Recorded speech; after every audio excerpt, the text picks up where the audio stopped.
নবী করিম সাল্লাল্লাহু আলাইহি ওয়াসাল্লাম হযরত জিবরাইল ফেরেশতার সঙ্গে সামনের দিকে অগ্রসর হচ্ছেন। নবী আমার চেয়ে দেখে কিছু মানুষ তাদের নখগুলো, হাতের নখগুলো অনেক বড় বড়। এই নখগুলো তামার তৈরি নখ। কিসের তৈরি? তামা। তামা দিয়ে তৈরি নখ। এই নখ দিয়ে তাদের গালের গোস্তগুলো, তারা নিজের গোস্তগুলো নিজে ছিটছে, নিজের গোস্তগুলো নিজে ছিটছে। এই দৃশ্য দেখার পরে দয়ার নবী, মায়ের নবী হযরত জিবরাইল ফেরেশতাকে বলেন, ভাই জিবরাইল, এরা কারা নিজের গোস্ত, নিজের গালের গোস্ত নিজে খুলছে, ছিটছে? এরা কারা রে ভাই?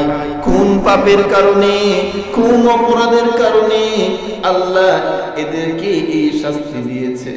হযরত জিবরাইল ফেরেশতা বলেন, ইয়া রাসূলুল্লাহ, ইয়া হাবিবাল্লাহ, আপনার উম্মতের মধ্যে যারা গীবত করবে, মানুষের পরনিন্দা করবে, মানুষের দোষ চর্চা করবে, একজনের দোষ আরেকজনের কাছে বলবে, আল্লাহ রাব্বুল আলামিন কাল কিয়ামতের ময়দানে এইভাবেই তাদেরকে শাস্তি দিবে, এইভাবেই তাদের শাস্তি দেওয়া হবে। বড় বড় নখ হবে, তামার তৈরি নখ। এই নখ দিয়ে আপনি নিজের গালের গোস্তগুলো নিজে নিজে ছিঁড়বেন।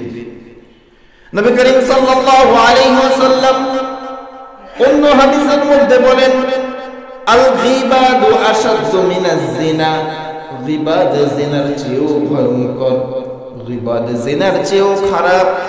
এজন্য গীবতের মতো এরকম নিকৃষ্ট খারাপ পাপ থেকে আমাদেরকে বেঁচে থাকতে হবে। এটা মারাত্মক পাপ।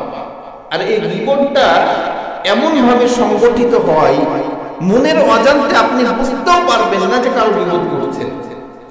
এটা পরীক্ষিত, আমি নিজে দেখেছি পরীক্ষা করে, যে আপনারা দুইজন তিনজন একসঙ্গে গল্প করছেন, কথা বলছেন, এ কথা বলতে বলতেই দেখবেন যে একজনের গল্প উঠে যাবে, কথার মধ্যে শুরু হয়ে যাবে, গীবত শুরু হয়ে যাবে।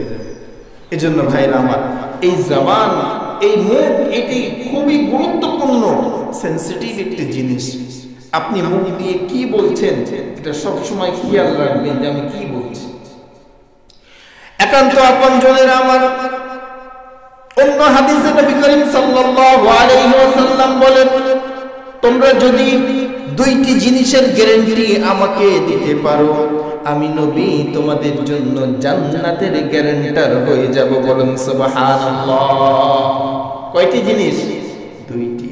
এক নাম্বার, দুই ঠোঁটের মধ্যস্থান অর্থাৎ জিহ্বা।